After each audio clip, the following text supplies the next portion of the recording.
BPL এর ঘন্টা তাহলে বেজে গেল আনুষ্ঠানিকভাবে।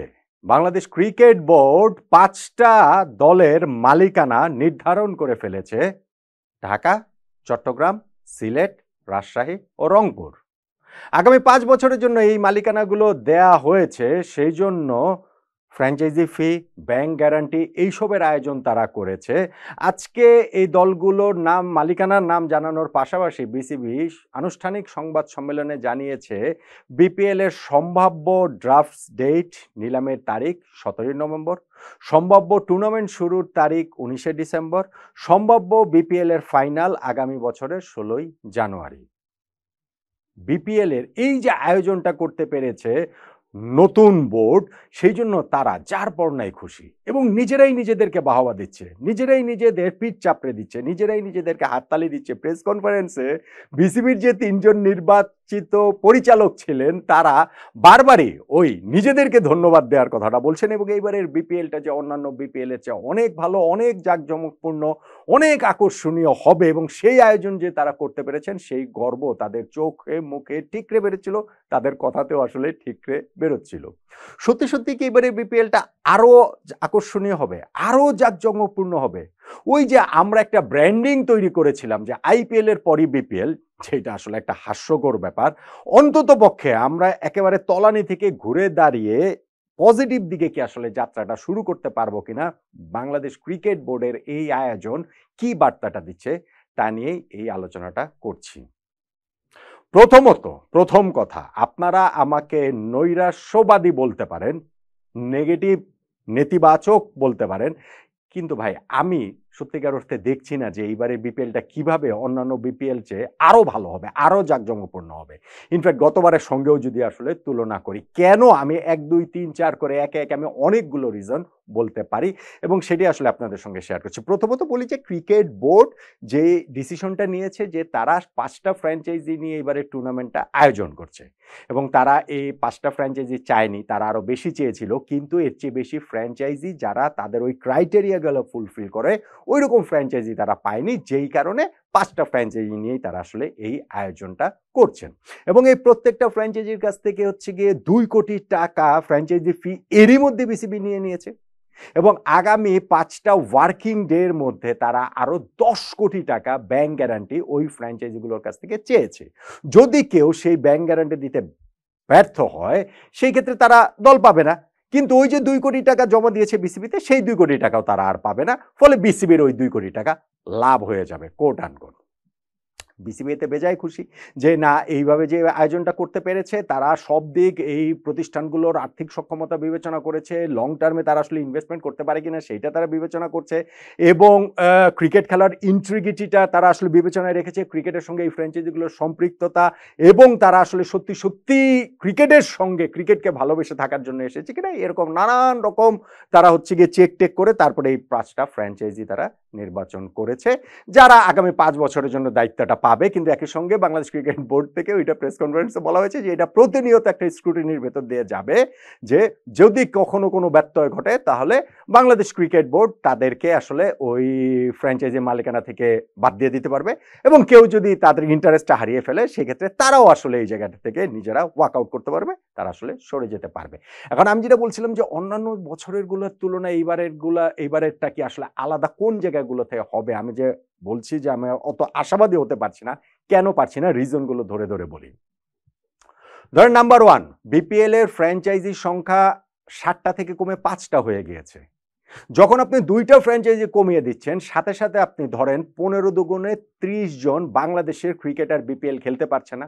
শুধুমাত্র ক্রিকেটের কথা আমি বলছি কেন, এই ক্রিকেট দলগুলোতে coach, assistant coach, physio, trainer, টিমের সাপোর্ট স্টাফ, এরকম আরো অনেকেই সংশ্লিষ্ট যারা রয়েছেন বাংলাদেশ ক্রিকেটের সঙ্গে, তারা এই বিপিএল এ অংশ নিতে পারছেন না। ফলে সংখ্যাটা কিন্তু কম নয়, যেইখানে এই সংখ্যাটা আমাদের ক্রমশ বাড়ার কথা সেইখানে এই সংখ্যাটা আমরা কমিয়ে এনেছি। ভবিষ্যতে আমরা এই সংখ্যা বাড়াবো, আরো বেশি করে করবো, সেগুলো তো পরের বিবেচনা, কিন্তু আপাতত যেই এইটা যে করা হয়েছে সেইটা বাংলাদেশ ক্রিকেটের জন্য কোনোভাবেই সেটা ভালো বার্তা বলে আমার কাছে মনে হয় না। নাম্বার ২, বিপিএল এ ভেন্যুর সংখ্যা ৩টা থেকে বাড়ানো নিয়ে অনেক কথাবার্তা আমরা শুনেছি। ভাই ৫ দলের বিপিএল যদি হয় সেখানে ভেন্যু সংখ্যা বাড়বে কি? ভেন্যু সংখ্যা ইভেন যদি কমেও যায় তাহলেও তো আমি অবাক হব না। আপনি আমাকে নিশ্চয়ই এখন এটা বলবেন না যে বাংলাদেশ ক্রিকেট বোর্ড এই ৫টা দলকে ৫টা ভেন্যু দিয়ে হোম অ্যান্ড অ্যাওয়ে ভিত্তিতে আসলে খেলার আয়োজন করবে।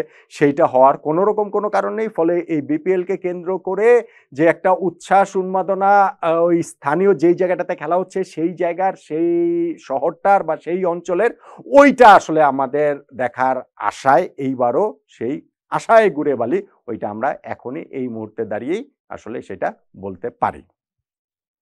ধর নাম্বার 3, ক্রিকেটারদের পারিশ্রমিক এইবার ম্যাসিভলি কমে যাবে, ম্যাসিভলি কমে যাবে। কেন?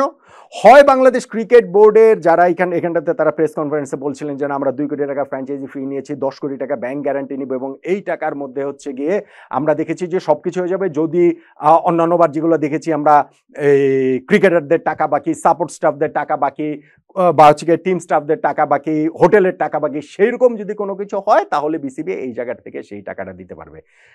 বিপিএল এর একটা টিম চালাতে 10 কোটি টাকা 12 কোটি টাকা সেইটা এভারেজ টিম চালাতে গেলে সেটা হয়তো বা হলেও হতে পারে। কিন্তু ভাই যারা বিপিএল এ আমরা যেই বিপিএল স্ট্যান্ডার্ড দেখেছি অতীতে, আমি গত বছরের কথা বলছি না, আমি আগের কথা সেটা বলছি, সেই ধরেন 2016, 17, 18 এক একটা টিম করতে ভাই 20 কোটি 25 কোটি টাকা লাগে। এটা কি বাংলাদেশ ক্রিকেট বোর্ডের এখন যারা এখানটা দায়িত্ব রয়েছে তাদের কি সেই ধারণাটা রয়েছে? এবং যদি সেইটাই হয় 10 কোটি টাকার মধ্যে দলগুলোর সকল পরিচালনা ব্যয় এটা আসলে মিটিয়ে ফেলা হবে, তাহলে ক্রিকেটারদের পারিশ্রমিক কমবে, ম্যাসিভলি কমে যাবে। এইটা কমতেই হবে। নাম্বার 4, বিদেশি ক্রিকেটার। মানসম্মত বিদেশি ক্রিকেটার পাবেন না। আপনি এত টাকা দিয়ে এই টাকার একটা ক্যাপ করে দেওয়া হবে, দলগুলো কত টাকার মধ্যে টিম করতে পারবে। ওই মানসম্পন্ন বিদেশি ক্রিকেটার এমনি বিপিএল চলাকালীন সময়ে আরো 3টা ফ্র্যাঞ্চাইজি টুর্নামেন্ট চলবে এবং সেইখান থেকে যখন আপনার এরকম টাকার অঙ্কের ক্যাপ করা থাকবে, ওই বিদেশি ক্রিকেটার, ওই মানের বিদেশি ক্রিকেটার এইখানে পাওয়া যাবে না, সেটা গ্যারান্টেড। নাম্বার 5, টিমগুলোর মধ্যে প্রতিদ্বন্দ্বিতা কোথায় থাকবে আমাকে আপনি বলেন। 5টা দলের বিপিএল, 4টা দল প্লে অফ খেলবে, রাইট? এখনো ফরম্যাট টরম্যাট কোনো কিছুই ঘোষণা করেনি, কিন্তু আমরা ধরে নিতে পারি যে অন্যান্য বারের মতো বা ফ্র্যাঞ্চাইজি ক্রিকেটে যেটা আসলে এখন মোটামুটি নিয়ম হয়ে গিয়েছে, প্লে অফে 4টা দল খেলবে, তারপরে ওইখান থেকে qualifier, first qualifier, second qualifier, ওই এলিমিনেটর, তারপরে ফাইনাল। তাহলে হচ্ছে গিয়ে এই দলগুলো লিগ পর্যায়ে খেলবে, 5টা দল খেলবে শুধুমাত্র হচ্ছে গিয়ে তাদের প্রথম টার্গেট থাকবে টপ 4-এ থাকার জন্য। প্রতিদ্বন্দ্বিতার জায়গাটা সেই ক্ষেত্রে কোথায় থাকবে? থাকার কি কোনো কারণ রয়েছে? আমাকে একটু বলেন তো দেখি। ধর নাম্বার 6, বলা হলো যে এই টিমগুলা তারা তাদের নাম দিতে পারবে না। এই যে ঢাকার যে টিমটা হবে সেই টিমের নামটা মালিকরা দিতে পারবে না, চট্টগ্রামের টিমের হচ্ছে গিয়ে মালিক দিতে পারবে না, তারা তাদের বিসিবি হচ্ছে গিয়ে এই নামগুলো দিয়ে দেবে এবং এই নামেই ব্র্যান্ডিং হবে। শুনতে খুব ভালো, শুনতে খুবই ভালো শোনা যায়। কিন্তু আমাকে বলেন যে কোনো একটা ফ্র্যাঞ্চাইজি এই মুহূর্তে ঢাকায় তারা নিল, তারা একটা ব্র্যান্ডিং করলো, তারা হচ্ছে গিয়ে 1 বছর থাকলো, 2 বছর থাকলো, তারপরে নতুন যারা মালিকানায় আসবেন তারা সেই নামেরই ওই ব্র্যান্ডিং এর ফ্র্যাঞ্চাইজি নিয়ে যে চলে যাবেন, যদি কেউ চলে যান তাহলে তো নিশ্চয়ই অনেক রকম ঘাপলা টাপলা, লুপ হোলস, অনেক কিছু মিলেই তো চলে যাবেন। ওই বদনামটা কেন নেক্সট ফ্র্যাঞ্চাইজি ওনার্সরা সেই নাম ধরে তারা টানবেন? এটা কি ওয়ার্কআউট করবে বাংলাদেশের বাস্তবতায়? করবে না, করবেই না। এটা আপনি একেবারে গ্যারান্টি দিয়ে রাখেন। একই নামে বিপিএল যে আগামী 5 বছর 10 বছর বিসিবি থেকে যেটা বলা হচ্ছে যে না, মালিকানা যতই চেঞ্জ হোক এই একই নামে বিপিএল এর দলগুলো থাকবে, এইটা হবে না। এটা আপনারা একেবারে নিশ্চিন্ত থাকতে পারেন।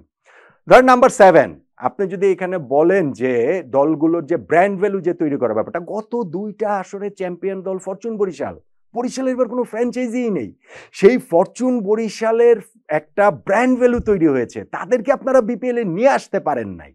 আপনারা সেই ফরচুন বরিশাল এখন নাম দিয়ে দিতে পারেন, অন্য মালিকানায় এখন আপনারা কিভাবে দিবেন? বরিশালের কোন ফ্র্যাঞ্চাইজি নামটা এবার তার দেওয়ার কোনো উপায় নেই, কারণ বরিশালের কোনো ফ্র্যাঞ্চাইজি এইবার আসলে নাই।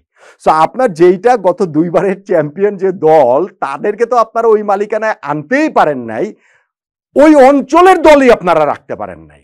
বিপিএল এর ব্র্যান্ড ভ্যালু নতুন করে আবার ভালো করে একেবারে শূন্য থেকে খুব ভালোভাবে আসলে তৈরি হবে, এইটা যদি বলেন তাহলে কি সেইটা আসলে একটু হাস্যকর, সেটা আসলে একটু বাড়াবাড়ি মনে হয় না? এই যে আমাদের প্রেস কনফারেন্সে এসে ক্রিকেট বোর্ডের আমি বলছিলাম যে 3 জন পরিচালক, ভাইস প্রেসিডেন্ট ওখানে সাকাত হোসেন তিনি ছিলেন, ইফতেখার রহমান মিটু ভাই ছিলেন, ফাহিম ভাই ছিলেন, নাজমুল ফাহিম ভাই ছিলেন, এবং তার মধ্যে মিঠু ভাই এবং ওই সাখাওয়াত ভাইকে আমি দেখছিলাম যে নিজেরাই নিজেদেরকে ধন্যবাদ দিচ্ছেন। এইবারের বিপিএলটা যে আলাদা সেইটা সাংবাদিকদের জিজ্ঞেস করছেন যে আপনাদের কি মনে হচ্ছে না যে এটা অন্যরকম হচ্ছে, দারুণ হচ্ছে, দুর্দান্ত কিছু? আমার ভাই মনে হচ্ছে না, আমার ওরকম কোনো কিছু মনে হচ্ছে না। প্রতিবারই এরকম বড় বড় গাল গল্প আমরা শুনি, অনেক কিছু হবে সেগুলো আমরা শুনি, কিন্তু ফাইনালি গিয়ে আমি মানে একেবারে কি বলা চলে নিরাশার জায়গাটা থেকে আমি মানে বলছি না, আমাকে ওই রকম ভাবে হয়তো আপনি ইন্টারপ্রেট করতে পারেন, কিন্তু সত্যিকার অর্থে বাস্তবতা যেটা বলে এই বিপিএলটাও ওই জোড়াতালির বিপিএলই হবে, এবং এই বিপিএলটাও কোনো স্থায়ী কাঠামোর উপরে দাঁড়াবে না, কোনো স্থায়ী ভিত্তির উপরে আসলে দাঁড়াবে না, এবং এই একটাই যেইভাবে আমরা যে একটা ফরম্যাট করে নেব সেই ফরম্যাটেই যে বিপিএল প্রতিবার প্রতি বছর ওই একই রকম ভাবে চলবে, একই রকম ভাবে এগোবে, সেইটা আসলে হবে না, হওয়ার আসলে কোনো কারণ নেই। আমার সবচেয়ে বড় যেটা আশঙ্কার জায়গা সেটা হচ্ছে তাদের যে ধারণা যে বিপিএলটা একটা টিম 10 কোটি টাকার মধ্যেই আসলে হয়ে যাওয়া সম্ভব, সেইটা আসলে কিভাবে তারা এগুলো টিমগুলোকে স্যালারি ক্যাপ দিয়ে, ক্রিকেটারদের স্যালারি ক্যাপ দিয়ে, ক্রিকেটারদের সংখ্যা, আবার ফাহিম ভাই বারবার বলছিলেন যে না দেশি ক্রিকেটারদের সংখ্যা কিভাবে বাড়ানো যায় সেইটাও আসলে আমরা দেখব, বিদেশি ক্রিকেটার কি আসলে কমে যাবে কিনা। ফাইনালি গিয়ে ঢাকা প্রিমিয়ার, ওই যে একটা কথাতে সাখাওয়াত ভাই একটু রেগেই গেলেন যে না কিভাবে বললেন যে এটা এনসিএল এর মতো হচ্ছে। ভাই 5টা টিম নিয়ে হচ্ছে একটা টুর্নামেন্ট, যেখানে ফাইনালি গিয়ে আপনারা খুবই গড়পড়তা মানের বিদেশি ক্রিকেটার আনা ছাড়া কোনো সুযোগ থাকবে না, সেই জায়গাটাতে এই টুর্নামেন্টের মান এনসিএল এর চেয়ে কতটা ভালো হবে এটা নিয়ে আমার সংশয় রয়েছে। ইভেন ঢাকা প্রিমিয়ার লিগের পর্যায়ে আসলে উত্তীর্ণ হতে পারবে কিনা সেটা নিয়ে আমার সংশয় রয়েছে। হ্যাঁ, যদি এই সকল সংশয় ভুল প্রমাণ করে বাংলাদেশ ক্রিকেট বোর্ড দুর্দান্ত বিপিএল আয়োজন করতে পারে খুবই ভালো, কিন্তু সেই রকম কিছু করতে পারবে বলবো না। আমি তো 6-7টা পয়েন্ট বলছি, ধরেন আমি 8 নম্বর পয়েন্টও যদি বলি যে গতবারও বিসিবি এইটা থেকে যেই ব্র্যান্ড ভ্যালুটা, ধরেন টিকিট বিক্রি থেকে গতবার বিসিবি 12-13 কোটি টাকা ইনকাম করেছে, এখন ম্যাচ সংখ্যা কমে যাবে, আপনি টিকিট বিক্রি থেকে অত টাকা ইনকাম করতে পারবেন? আপনি স্পন্সরদের কাছ থেকে আপনি অত টাকা এখানটাতে নিতে পারবেন? ধরেন নাম্বার 8 যেই টিমগুলা গতবার 8 না 9 কয়টা 8 9 10 যত রকমই আপনি বলেন না কেন, টিমগুলা যেরকম স্পন্সর পায়, স্পন্সরশিপের যেই মানিটা পায়, এখন ম্যাচ সংখ্যা কমে যাওয়ার প্রেক্ষাপটে কি সেই টাকাটা কি টিমগুলোই বা ওইখান থেকে আর্ন করতে পারবে? এই স্পন্সরদের কাছ থেকে সেটা পাবে। ফলে শুধু শুধু এইটা বিপিএল এর সেই অন্যান্যবার যেরকম গতবার বিপিএল এর এই টাকা পয়সা নিয়ে যে আলোচনার জায়গাটা হয়েছে, যেই কথাবার্তাগুলো হয়েছে, তার আগের 3টা 4টা 5টা বিপিএল আপনি একটু দেখান তো। বিপিএলটা ওই যে একবার ফিক্সিং কাণ্ডের কারণে বন্ধ হয়ে গেল মোহাম্মদ আশরাফুলদের কাণ্ডের কারণে, তারপরে যখন আবার রিস্টার্ট হলো 2015 থেকে, সেই 2015 থেকে গত বছরের আগ পর্যন্ত বিপিএলে এই ক্রিকেটারদের টাকা পয়সা নিয়ে কি খুব মেজর কোনো কিছু কি হয়েছে? হোটেল ভাড়া দিতে পারেন এরকম ঘটনা ঘটেছে, বাস ভাড়া দিতে পারেন এরকম ঘটনা কিন্তু ঘটে নাই। এইটা ফেনোমেননটা গতবার আবার রিস্টার্ট হয়েছে, যেটা বিপিএল এর শুরুর দিকে যেই জিনিসটা ছিল। ফলে এইবার সেইগুলো আমরা যে আসলে মানে ক্রিকেট বোর্ড মনে করছে যে তারা 10 কোটি টাকা ব্যাংক গ্যারান্টি নেই, এবং সেইটাও যদি না হয়, কোনো দল যদি মনে করে যে না ঠিক আছে আমরা আসলে ব্যাংক গ্যারান্টি দিব না, এই 5 দল থেকে বিপিএল এর দল সংখ্যা আরো কমে যেতে পারে। ফলে আলটিমেটলি গিয়ে এইবারের বিপিএলটা অন্যান্য বিপিএল চেয়ে ভালো, আকর্ষণীয়, জমজমাট হবে। এইটা ভাই আমার বিশ্বাস করার মতো অন্ততপক্ষে এখন পর্যন্ত কোনো কারণ দেখছি না। স্পেশালি যখন দলগুলোর এই ক্রিকেটারদের, দেশের ক্রিকেটারদের সংখ্যা যেখানে কমে যাবে, ম্যাচের সংখ্যা যেখানে কমে যাবে, ভেন্যুর সংখ্যা যেখানে বাড়বে না, এবং জনপ্রিয় ফ্র্যাঞ্চাইজির সংখ্যাগুলো, স্পেশালি ফরচুন বরিশাল গত কয়েক বছরে যেভাবে তাদের ব্র্যান্ড ভ্যালুটা তৈরি করছে, সেইটা সেই মানে বরিশাল টিমই যখন থাকছে না, তখন আরও তো আমাদের তো নানান রকম সমস্যার জায়গা তো রয়েছে, যে এ টিম নিতে চায়, ও টিম নিতে চায়, আমরা মিডিয়াও এই দায়বদ্ধতা এড়াতে পারি না। কই নোয়াখালী না টিম নেয়, কোথায় তারা? কোথায় বরিশালের না কতজন টিম নেওয়ার জন্য আগ্রহী, কোথায় তারা? কোথায়? এখন আমি গিয়ে বললাম যে আমি টিম নিতে চাই, সাথে সাথে এটা নিয়ে ব্যাপক নিউজ টিউজ হয়ে যাবে, ব্যাপক শোরগোল পড়ে যাবে। মানুষের আবেগ নিয়ে সেইটাতে খেলা যায়, এবং সেই খেলাটা বাংলাদেশ ক্রিকেট বোর্ড যেমন করে, বাংলাদেশের মিডিয়াও টু সাম এক্সটেন্ট সেই জিনিসটা করে, কিন্তু আলটিমেটলি গিয়ে মাঠের ক্রিকেটে যেটা গড়াবে, যেটা আমি দেখতে পাচ্ছি বিপিএলে, সেইখানটাতে এইবারের বিপিএল নিয়েও খুব ভালো কিছু হবে ওই রকম আশা আমি অন্তত ভাই করতে পারছি না, কিন্তু আমি যদি ভুল প্রমাণিত হই আমি আসলে খুবই খুশি হব।